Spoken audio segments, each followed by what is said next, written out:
오늘 우리에게 주신 하나님의 말씀은 사도행전 12장 1절에서 11절 말씀까지입니다. 사도행전 12장 1절에서 11절 제가 먼저 읽겠습니다. 그때에 헤로드 왕이 손을 들어 교회 중에서 몇 사람을 해하려 하여 유대인들이 이 일을 기뻐하는 것을 보고 베드로도 잡으려 할세 때는 무교절 기간이라.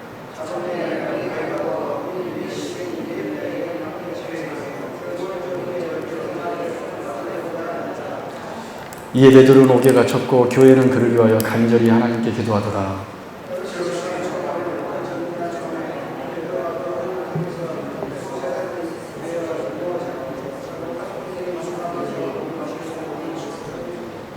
후련히 주의 사자가 나타나며 옥중의 광채가 빛나며 또 베드로의 옆구리를 쳐 깨워 이르되 급히 일어나라 하니 쇠사슬이 그 손에서 벗어지더라.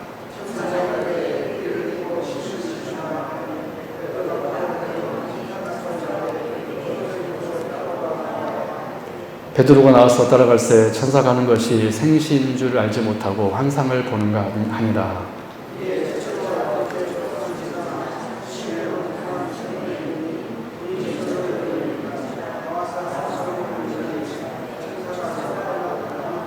같이 읽겠습니다.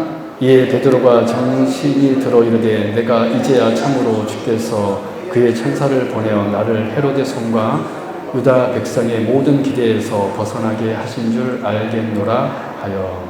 아멘. 네, 오늘 오신 여러분들 환영하고 축복합니다. 벌써 9월이 11일째인데 날씨가 오늘 어마무시하더라고요. 후덥지근히 한 8월 그냥 폭염 8월 거의 막 중순 막 이때인 것 같아요. 여러분 건강 조심하시고 근데 언젠가는 꺾일 줄로 믿습니다. 지가 아무리 언젠가는 꺾일 줄로 믿습니다. 곧 꺾일 겁니다. 여러분 오늘 설교 이 사도행전 12장 설교를 2시간을 거쳐서 제가 설교할 건데요. 좀 딱딱할 수는 있습니다. 근데 오늘 이번 주 1시간 하고요. 다음 주는 이제 또 추석 주간이니까 좀 다른 설교하고 그 다음 주 수요일 날 또 이제 이 본문에 이어서 다음 이제 내용을 살펴볼 텐데 사실 굉장히 중요한 본문이면서 저는 우리 성도님들이 막연하게 신앙생활을 하는 것이 아니라 또 추상적으로 신앙생활을 하는 것이 아니라 저와 여러분들의 믿음의 정도가, 농도가 그렇게 짙다면 저는 정말로 우리가 서로를 바라볼 때 하나님이 정말 살아계시는구나. 여러분 하나님이 살아계시면 우리가 어떻게 알 수 있냐면 놀랍게도요. 내 믿음과 내 옆에 있는 성도들의 믿음을 보면서 우리는 하나님의 살아계심을 깨달을 수 있고 깨달아야 한다는 것입니다. 할렐루야. 저는 우리 세움교회가 우리 성도들이 그 믿음의 농도가 정말 이렇게 짙었으면 좋겠어요. 정말 우리 성도님들이 계속해서 말씀을 들을수록 여러분 정말 여러분 신앙이 그 농도가 점점 짙어지기를 바랍니다. 할렐루야. 할렐루야. 여러분 우리 주 예수 그리스도께 사랑받는 우리 성도 여러분, 베드로가 본 환상 그리고 고넬료 집안의 성령님께서 내리실 이 일을 통하여서 하나님께서는 새 시대의 교회를 향한 길을 열었습니다. 이제 어떻게 보면 사도행전 13장부터 바울의 1차 전도행 시작부터 그 교회가 이방으로 뻗어가는 것이 본격적으로 시작되지만 고넬료의 사건과 그 베드로의 환상 사건과 고넬료 집안에 성령님께서 임하시는 사건은 바로 이제 새 시대의 새 교회가 열릴 거라는 확실한 징표가 되는 사건이었습니다. 구속 역사를 통해 하나님의 이 큰 뜻은 이제 점점 더 드러나기 시작했다라는 거예요. 즉 우리 하나님은 유대인들만의 하나님이 아니라 헬라인들, 즉 곧 우리 이방인들의 하나님이 되신다는 거예요. 우리 하나님은 유대인들만의 하나님이 아니라 오늘 우리들의 하나님이시라는 거예요. 이 사실을 베드로의 환상 사건과 고넬료 사건, 사실은 그 이전에 빌립 사건을 통하여서 하나님께서는 이제 내가 이방에게로 내 교회를 향할 것이다 라는 것을 선포하셨다는 것입니다. 그래서 우리가 사도행전을 이렇게 하나님의 구속 역사의 진전으로 사도행전을 우리가 읽게 될 때는, 즉 성경을 단순히, 우리는 늘 성경을 어떻게 읽냐면 내 개인의 삶에 적용하기 위해서 성경을 읽는 일들이 대부분 많아요. 그래요, 안 그래요? 우리는 성경을 읽을 때 늘 그냥 단순히 내 삶의 적용을 위해서만 성경을 읽는 경우가 있는데, 여러분 성경은 사실 그렇게만 읽으면은 우리가 하나님의 선하신 뜻을 발견할 수가 없습니다. 성경은요, 구속사의 관점에서 읽어야 돼요. 어떤 관점에서? 즉 하나님께서 우리를 어떻게 구원하시고 계획하시는가, 그 계획 속에서 성경을 읽어야지만이 우리가 받은 구원이 더 확실해지는 것이고 우리가 받은 은혜가 더 크게 느껴진다는 거예요. 믿으십니까? 단순히 어떤 영적 교훈을 얻기 위해서 내가 오늘 어떻게 살아야 되지? 한번 성경에서 교훈받자. 우리가 이런 식으로만 성경을 읽는다면요, 굉장히 이기적인 사람이 돼요. 그리고 그렇지 못한 성도를 보면 정죄하게 되고. 여러분 성경은요, 절대로 신비한 잡기식으로 읽으면 안 돼요. 성경은 항상 구속사의 관점에서. 그래서 우리는 이 사도행전 여러 사건들이 나오는데요, 사건 하나하나를 볼 때 그냥 하나하나의 코만난 사건으로 볼 것이 아니라 하나님께서 교회를 어떻게 확장시켜 가고 계시는가. 그래서 나까지, 우리 교회까지 이 하나님의 구속사가 흘렀구나 라는 것을 보게 된다면 더 큰 은혜가 있다는 것입니다.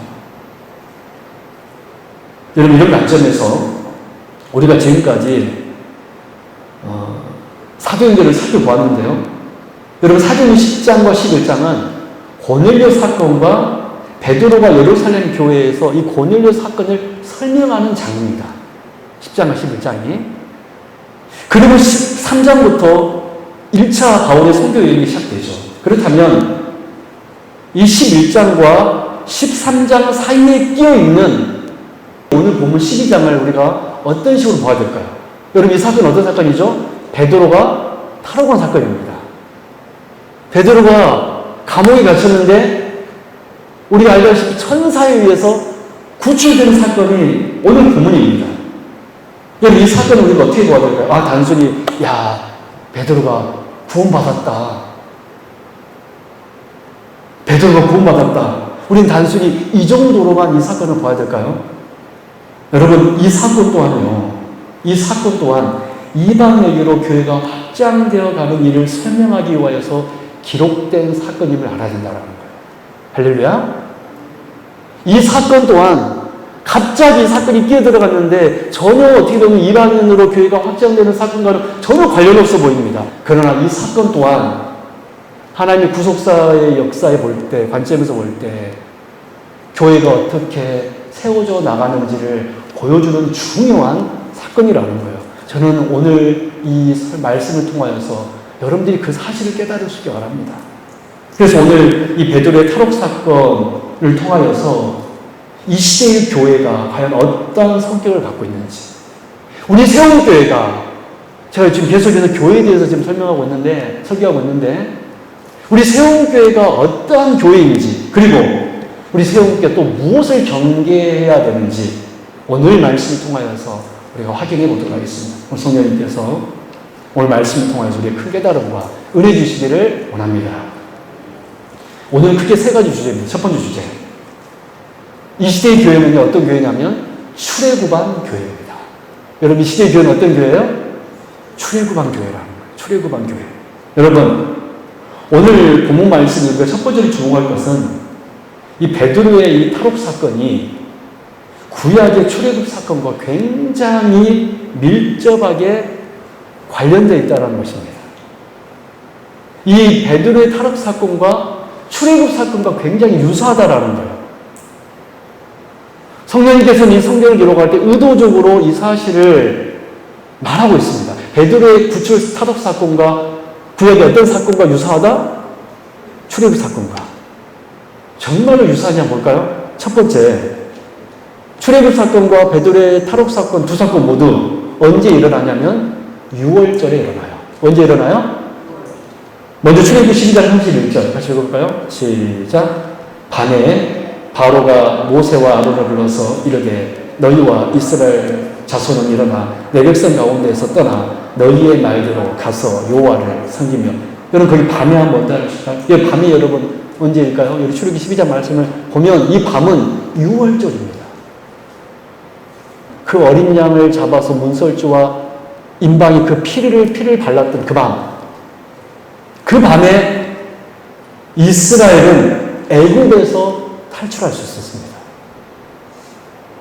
이스라엘 백성들이 애굽에서 탈출할 수 있었던 결정적인 사건은 그 10번째 재앙인 장자의 죽음 재앙이었습니다. 6월절 바로 그 밤 이스라엘은 애굽에서 탈출했다는 거예요. 마찬가지로 베드로가 언제 탈출했습니까? 우리 오늘 본문 1절에서 3절 가시겠습니다. 시작. 그때에 헤롯 왕이 손을 들어 교회 중에서 몇 사람을 해하여 요한의 형제 야고보를 칼로 죽이니 유대인들이 이 일을 기뻐하는 것을 보고 베드로도 잡으려 할세 때는 무교절 기간이라. 언제 하실까요? 무교절 기간이라. 그 무교절 기간 곧 6월절 아닙니까? 무교절은 6월절 안에 들어있는 절기 아닙니까? 여러분 그렇습니다. 출애굽이 6월절에 일어난 것처럼 베드로가 툭 빼었을 때 그때가 언제였습니까? 무교절 곧 6월절 기간이었습니다. 성경은 의도적으로 이 사건이 언제 일어난지를 밝히고 있는 거예요. 두 번째, 출애굽 사건과 베드로 사건의 또 유사점이 뭐냐면 두 번째로 두 사건 모두 적대적인 왕이 등장합니다. 누가 등장해요? 적대적인 왕. 먼저 출애굽기 5장 2절 말씀 볼까요? 시작. 바로가 이르되 여호와가 누구이기에 내가 그의 목소리를 듣고 이스라엘을 보내겠느냐? 나는 여호와를 알지 못하니 이스라엘을 보내지 아니하리라. 그분 언제 하실까요? 바로. 여러분 출애굽 사건에서 이스라엘에게 적대적인 왕은 누구였습니까? 애굽 왕 바로였습니다. 마찬가지로 베드로의 탈옥 사건에도 적대적인 왕이 등장하는데 누구일까요? 6절 말씀 읽어볼까요? 시작. 헤롯이 잡아내려고 하는 그 전날 밤에 베드로가 두 군인 틈에서 두 쇠사슬에 매여 누워 잤는데 파수꾼들이 문 밖에서 옥을 지키더니 거기 헤롯 언제 하실까요? 헤롯. 그렇습니다. 하나님께서 이스라엘의 적대적 왕 바로의 손에서 탈출시키신 것처럼 하나님의 사람 베드로도 누구의 손에서 탈출시킵니까? 적대적인 왕 헤롯에게서. 그래서 두 사건 모두 적대적인 왕이 등장을 해요. 또 세 번째 유사점이 있습니다. 두 사건 모두 천사가 등장합니다. 누가 등장해요? 천사. 여러분 민수기 10장 16절 다시 읽어볼까요? 시작. 우리가 여호와께 부르짖었더니 우리 소리를 들으시고 천사를 보내사 우리를 애굽에서 인도하여 내셨나이다. 그분 언제 하실까요? 천사를 보내사.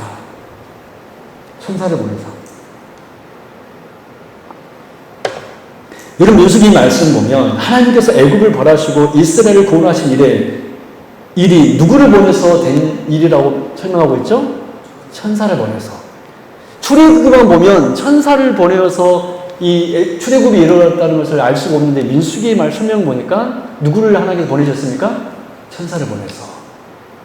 마찬가지로 베드로의 탈옥 사건도 베드로가 누구의 인도를 받아서 탈옥했습니까? 우리 오늘 보면 6절 8절 같이 읽습니다. 시작. 헤롯이 잡아내려고 하는 그 전날 밤에 베드로가 두 군인 틈에서 두 쇠사슬에 매여 누워 잤는데 파수꾼들이 문 밖에서 옥을 지키더니 호련히 주의 사자가 나타나며 옥중의 광채가 빛나며 또 베드로의 옆구리를 쳐 깨워 이르되 급히 일어나라 하니 쇠사슬이 그 손에서 벗어지더라. 거기까지 보겠습니다. 그렇습니다. 하나님께서 천사를 보내어 이스라엘을 출애굽시키신 것처럼 베드로도 누구를 보내어서 탈옥시켰습니까? 천사를 보내요. 네 번째, 두 사건 모두 탈출할 때의 명령이 비슷합니다. 여러분 출애굽기 12장 11절 같이 볼까요? 시작. 너희는 그것을 이렇게 먹을지니 허리에 띠를 띠고 발에 신을 신고 손에 지팡이를 잡고 급히 먹으라. 이것이 여호와의 유월절이라. 그분 언제나 지켜요? 허리에 띠를 띠고 발에 신을 신고. 여러분, 하나님께서는 이스라엘을 출애굽시킬 때 어떤 명령을 내리셨죠? 허리에 띠를 띠고 발에 신을 신고 손에 지팡이를 잡고 급히 먹으라. 마찬가지로 하나님께서는 베드로를 구출할 때 이 출애굽과 비슷한 명령을 내리십니다. 7절, 8절 같이 읽어볼까요? 시작. 호련히 주의 사자가 나타나네 옥중에 광채가 빛나며 또 베드로의 옆구리를 쳐 깨워 이르되 급히 일어나라 하니 쇠사슬이 그 손에서 벗어지더라. 천사가 이르되 띠를 띠고 신을 신으라 하거늘 베드로가 그대로 하니 천사가 또 이르되 겉옷을 입고 따라오라 하는데 그렇습니다. 허리에 띠를 띠고 발에 실을 신고 급히 나서야 하는 이 베드로의 모습은 마치 그 옛날 이스라엘의 출애굽 때의 모습과 흡사합니다. 여러분, 지금까지 우리 네 가지를 살펴보았는데 한번 좀 봐보실래요? 놀랍지 않나요? 억지로 성경에 지금 끼워 맞추고, 제가 지금 억지로 지금 출애굽과 끼워 맞추고 있는 것 같습니까? 성경이 지금 의도적으로 이 베드로의 탈옥 사건이 어떤 사건과 유사함을 지금 말하고 있는 겁니까? 출애굽과. 마지막으로 이 두 사건, 출애굽과 베드로의 탈옥 사건이 무엇이 비슷한가? 결말이 비슷합니다. 여러분, 출애굽기 12장 31절 같이 읽습니다. 시작. 밤에 바로가 모세와 아론을 불러서 이르되 너희와 이스라엘 자손 일어나 내 백성 가운데서 떠나 너희의 말대로 가서 여호와를 섬기며. 여러분, 출애굽은 하나님의 개입으로 인하여 성공했고 결국 이스라엘은 구원을 얻었습니다. 즉 이 출애굽 사건은 하나님의 개입으로 인해서 적대적 왕이 패망하고 이스라엘이 구원을 얻는다는 주제가 있습니다. 우리가 나중에 이 바로 왕이 이스라엘 백성들이 홍해 앞에 섰을 때 공격하였을 때 어떻게 되었습니까? 그 수많은 애굽의 군대가 어떻게 되어버렸죠? 진멸되어 버렸습니다. 그게 애굽의 결론이에요. 마찬가지로 바로로 연상되는 헤롯이 어떻게 결말을 맺게 되는지 보십시오. 오늘 본문 23절, 24절 같이 읽을까요? 시작. 헤롯이 영광을 하나님께로 돌리지 아니하므로 주의 사자가 곧 친히 벌레에게 먹혀 죽음이라. 하나님의 말씀은 흥황하여 더하더라. 여러분, 그렇습니다. 대적 애국과 바로는 재앙으로 멸망했고 이스라엘이 구원을 얻었습니다. 마찬가지로 대적 헤롯 아그리빠는 어떻게 죽었습니까? 벌레에 먹혀서 죽습니다. 몸속에 벌레가 있어가지고 벌레가 들어가서 비참하게 죽어요. 그리고 여러분, 이 적대적 왕 헤롯은 죽었지만 무엇은 흥황하였습니까? 하나님의 말씀은 흥황하였습니다. 할렐루야. 이것이 여러분 베드로의 탈옥 사건의 결론입니다. 말씀이 흥황하여 더해지더라. 여러분, 우리는 지금까지 출애굽 사건과 베드로의 탈옥 사건을 두 가지를 비교하면서 살펴보면서 이 베드로의 탈옥 사건이 굉장히 여러 가지 면에서 그 출애굽 사건을 연상시키고 있다는 것을 우리가 알 수 있습니다. 그래서 우리가 이런 관점에서 오늘 사건을, 베드로의 탈옥 사건을 읽게 되면 새 시대의 교회가 과연 어떠한 교회인지를 우리가 알 수 있습니다. 여러분, 지금 베드로는요, 무엇을 예표하고 있었냐면 새 시대의 교회를 예표하고 있습니다. 베드로가 탈옥 출애굽한 것처럼, 베드로가 뭐 한 것처럼, 이 베드로의 탈옥은 성경은 지금 일부러 베드로가 무엇을 했다라고 말하고 있는 것입니까? 출애굽했다라고 말하고 있는 거예요. 그 옛날 이스라엘이 애굽에서 출애굽하여서 그 가나안 교회를 세웠던 것처럼, 할렐루야, 지금 하나님께서는 베드로를 탈옥시켜서 지금 새 시대의 새 교회를 베드로를 통하여 지금 세워가고 계시는 거예요. 그래서 이 베드로는 지금 새 교회의 예표가 되고 있다는 것입니다. 그러므로 여러분, 이 사실을 통하여서 이 시대, 새로운 시대의 교회는 그러므로 어떤 교회입니까? 영적으로 출애굽한 교회입니다. 할렐루야. 여러분, 저와 여러분은요, 우리 세움교회는요, 제로부터 출애굽한 교회인 줄로 믿습니다. 믿으십니까? 우리 세움교회는요, 세상으로부터 출애굽한 교회인 줄로 믿습니다. 우리는 오늘 이 베드로의 탈옥 사건을 통하여서 정말 하나님께서 역시 그의 제자를 사랑하시는구나. 우리는 이 정도로 여러분 베드로의 한 개인으로 이 사건을 볼 것이 아니라 하나님의 구속사적인 관점에서 하나님께서 교회를 이제 출애굽시키심으로 시작하시는구나. 믿으십니까? 여러분, 우리 세움교회가 어떻게 생겨났을까요? 출애굽하여서 세워진 줄로 믿습니다. 근데 우리 마음속에요, 우리는 이런 믿음이 있어야 돼요. 우리 세움교회는 출애굽한 교회이다. 우리는 제로부터, 이전 세대로부터 출애굽한 교회입니다.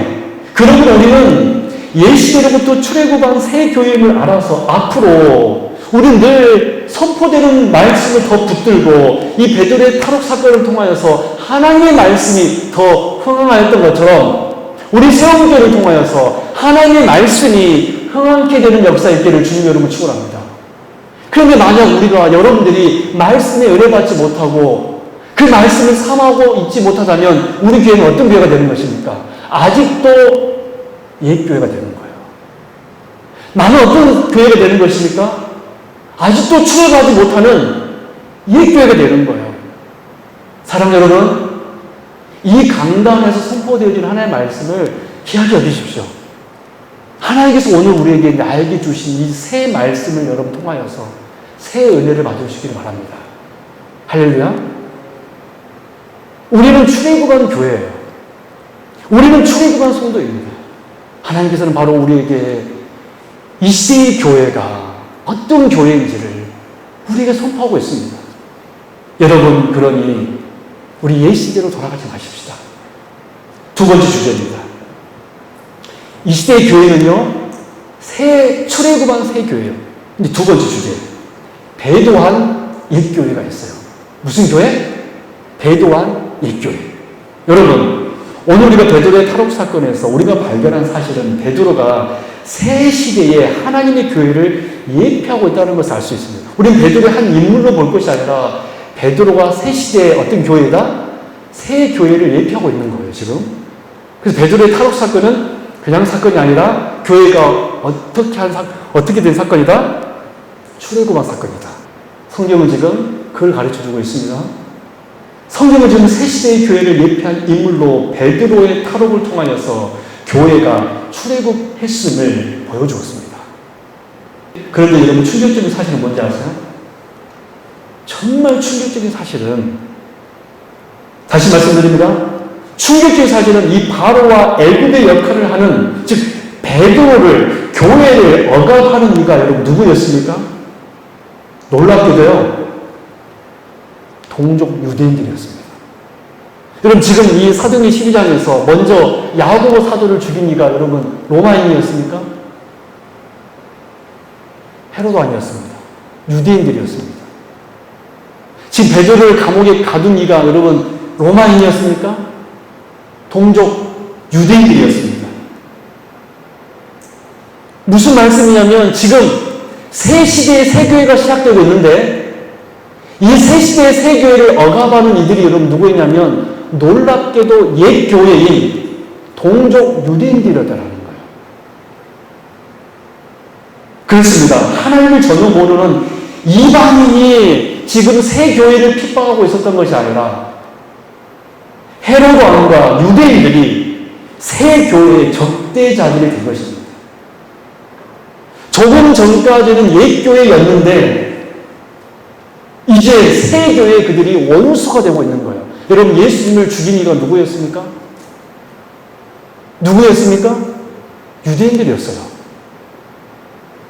하나님께서는 예수님을 통하여서 구원을 지금 선포하고 계시는데 그 구원을 막고 그 예수님을 죽이려 했던 이가 여러분 누구였습니까? 여러분, 빌라도는 손을 씻었어요. 나는 책임 없다. 근데 그 동족 이스라엘이 뭐라고 그랬습니까? 바라바는 내어주고 누구는 십자가에 못 박아라? 여러분, 동족 유대인들이 예수님 십자가를 죽였습니다.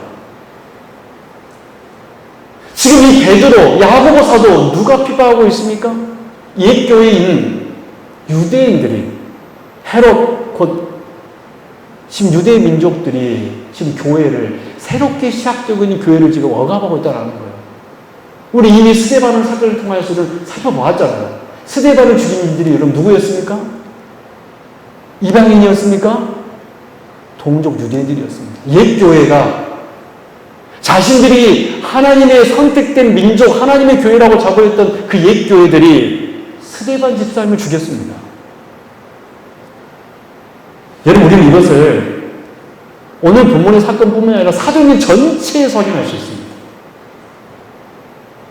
사도행전 전체에서는요, 기독교의 교회의 시작부터 또 교회가 이방으로 확장되는 현장 속에서 늘 누가 여러분 대적자였습니까? 새 시대의 새 교회에 옛 교회인 유대인들이 그 교회를 핍박했습니다. 여러분, 처음에 교회의 적은요, 로마가 아니었어요. 여러분, 사도행전 1장부터 28장까지 쭉 한번 읽어보십시오. 새 교회를 핍박하는 이들이 과연 누구였는가? 교회의 적은 이방의 창과 칼을 가진 군대가 아니었습니다. 그리스도인들을 가장 많이 핍박하고 죽인 이들은 다름 아닌 옛 교회였던 유대인들이었습니다. 스데반을 죽이고 야고보를 죽이고 베드로를 오래 가두고 또 수많은 무명의 그리스도인들을 죽이고 감옥에 가두면서 그렇게 교회의 적이 되었다는 거예요. 여러분, 요한계시록을 보면요, 음녀가 나옵니다.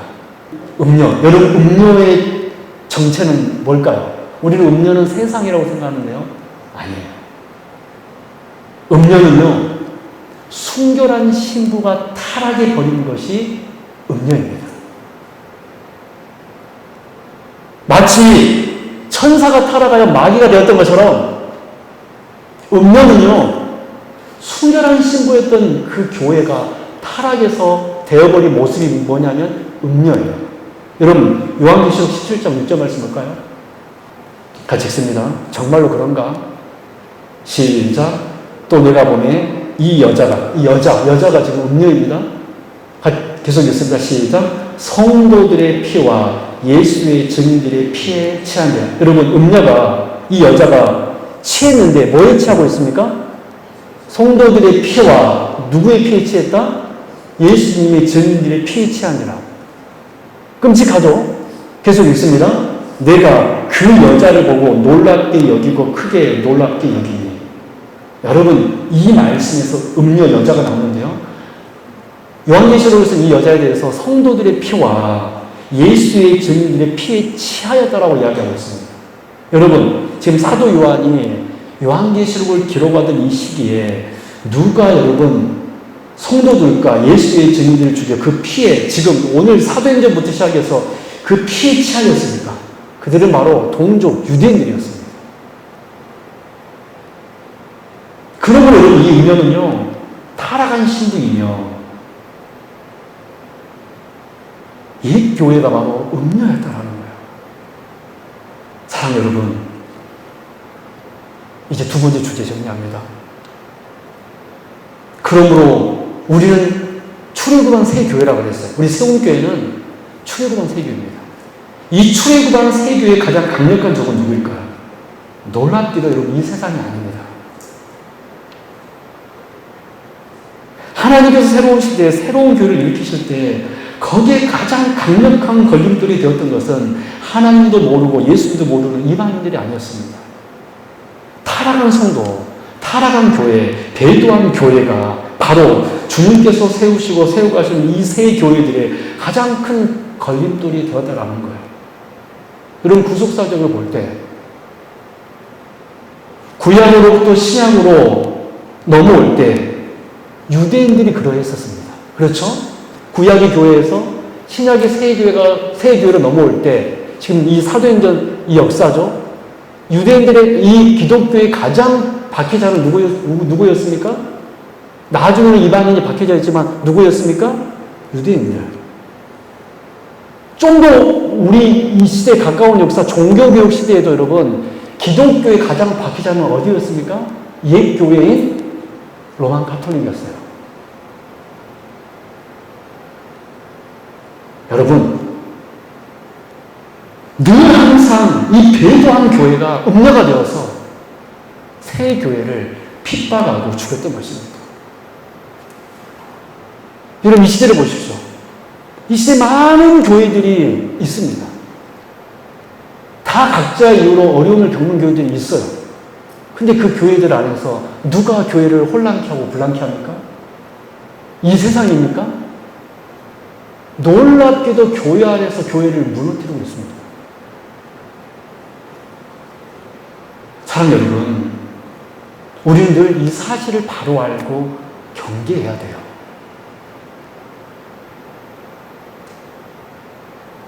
저는 우리 세운교회가 저는 앞으로 귀하게 쓰임받기를 원합니다. 여러분, 우리 교회가 혼란과 분란으로 여러분 전철되는 교회가 되기를 원하십니까? 이제 4년밖에 안 됐는데 앞으로 내년엔 5년, 6년, 7년 지금까지 구속사적인 역사를 볼 때 늘 새 교회가 시작될 때 그 새 교회를 박해하는 이들은 옛 교회였습니다. 저는 우리가 이 사실을 자각하고 기억하여서 우리 세운교회를 여러분 정말 우리 세운교회는 출애굽한 교회임을 알고 우리는 어떤 교회다? 출애굽한 새 교회. 할렐루야. 출애굽한 교회는 어떤 역사가 있다고 그랬어요? 말씀이 흥하는 역사. 그런 역사가 우리 교회 안에 있기를 주님 이름으로 축원합니다. 이제 세 번째 주제예요. 여기까지 보면 너무 우울하잖아요. 근데요, 세 번째 주제예요. 반드시 승리하시는 하나님이 계십니다. 반드시 승리하시는 하나님이 계셔요. 여러분, 결론 겸 세 번째 주제 간단히 말씀 전하면서 말씀을 드리겠습니다. 우리는 첫 번째 주제와 두 번째 주제를 통하여서 하나님께서는 새로운 시대의 교회를 세우실 때 옛 교회로부터 출애굽시키시고 그 옛 교회가 곧 배교한 교회의 음녀가 된다는 것을 우리가 보았습니다. 그리고 우리가 살펴야 할 마지막 주제는요, 이러한 음녀가, 이러한 배교한 교회가 우리 새 교회를 핍박할지라도 그럼에도 불구하고 하나님께서는 승리하신다는 거예요. 할렐루야. 여러분, 오늘 본문 마지막에 보십시오. 우리는 교회를 해방하는 어떤 책동도 결코 교회를 가로막을 수 없다는 것을 확인할 수가 있습니다. 여러분, 교회의 대적이었던 헤롯이 어떻게 되고 있습니까? 다시 한번 볼까요? 23절, 24절. 같이 읽습니다. 시작. 헤롯이 영광을 하나님께로 돌리지 아니하므로 주의 사자가 고치니 벌레에게 먹혀 죽으니라. 하나님의 말씀은 흥황하여 더하더라. 여러분, 교회의 대적자였던 이 헤롯 어떻게 되었습니까? 벌레 먹어서 죽어버립니다. 반면 하나님의 교회는 하나님의 말씀은 어떻게 했습니까? 흥황하여 졌습니다. 여러분, 이것이 새 교회의 결론이에요. 이것이 바로 우리 세움교회의 결론인 줄로 믿습니다. 그 소리를 안 해. 하나님께서 우리를 절대 실패하지 않으세요.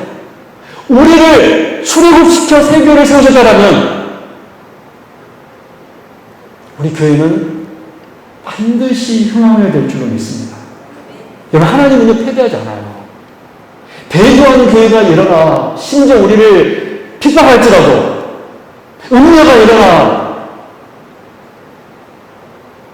우리를 넘어뜨리려 할지라도 여러분, 교회를 무너뜨리는 모든 이들은 다 음녀예요. 이건 기억하기 바랍니다. 교회를 혼란시키는 모든 세력들은 다 음녀예요.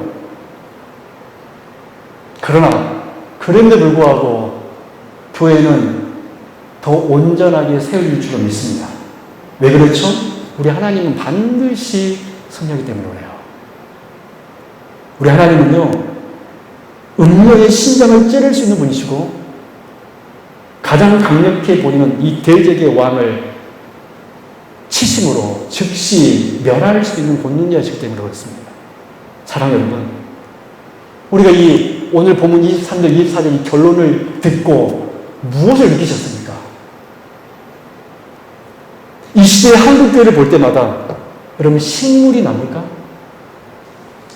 이런 교회는 안 된다고 여러분 생각하십니까? 그러나 여러분 너무 우리 염려하지 마십시오.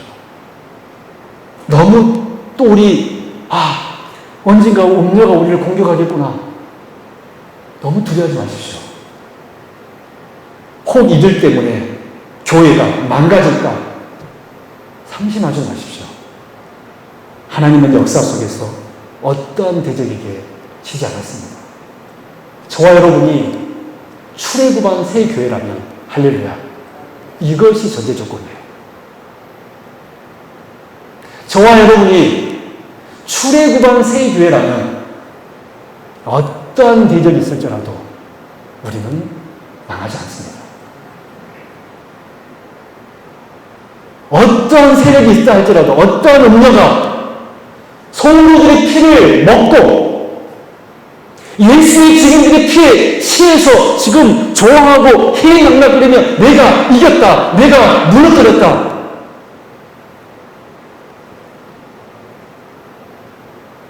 할지라도 저와 여러분이 새 교회라면 우리는 반드시 흥하게 될 줄로 믿습니다. 하나님은 언제나요, 당신의 목적을 이루세요. 그러므로 우리가 이 사실을 믿고 나아가면 됩니다. 우리 세움교회 슬로건 한번 읽어볼까요? 시작! 주님이 세우시고 세워가시는 교회. 여러분, 우리 그냥 구호로 외치지 말자 그랬죠. 저 구호는요 실제로 이루어질 것입니다. 우리 세움교회가 출애굽한 새 교회라면 하나님께서 우리 교회를요 세우시고 더 아름답게 세워가실 것입니다. 그러므로 이 사실을 믿고 이 교회는, 주님의 교회는 주님의 것이니 우리는 주님만 바라보며 전진하면 됩니다. 바로 그렇게 하는 여기 계신 모든 교회를 맺히기를 주님 여러분으로 축원합니다. 기도하겠습니다. 하나님 아버지 감사합니다. 우리 오늘 베드로의 이 탈옥 사건을 통하여서 베드로의 한 개인이 구원받았다 정도로만 보지 않고 하나님의 교회가 출애굽하였음을 볼 수 있는 은혜 주신 감사합니다. 하나님, 우리 교회 또한 출애굽한 새 교회인 줄로 믿습니다. 우리가 새 교회라면 음녀가 출현하여 늘 교회를 무너뜨리고 하겠지만 새 교회는 음녀는 대적자들은 벌레에 먹여 죽지만 새 교회는 흥하여 그 말씀이 왕성하여 더해질 줄로 믿사오니 우리 성도들이 이 마지막 때에 살아가면서 이 사실을 굳게 않고 출애굽한 새 교회로서 하나님 안에서 승리할 수 있는 주의 백성, 주의 교회 되게 하여 주옵소서. 악한 세력 주여 침범치 못하게 하여 주옵시고 우리 교회 하나님 안에서 귀하게 쓰임받는 영적 출애굽한 교회 되게 하여 주옵소서. 감사드리며 걸어가신 예수 그리스도 이름으로 간절히 기도드립니다. 아멘.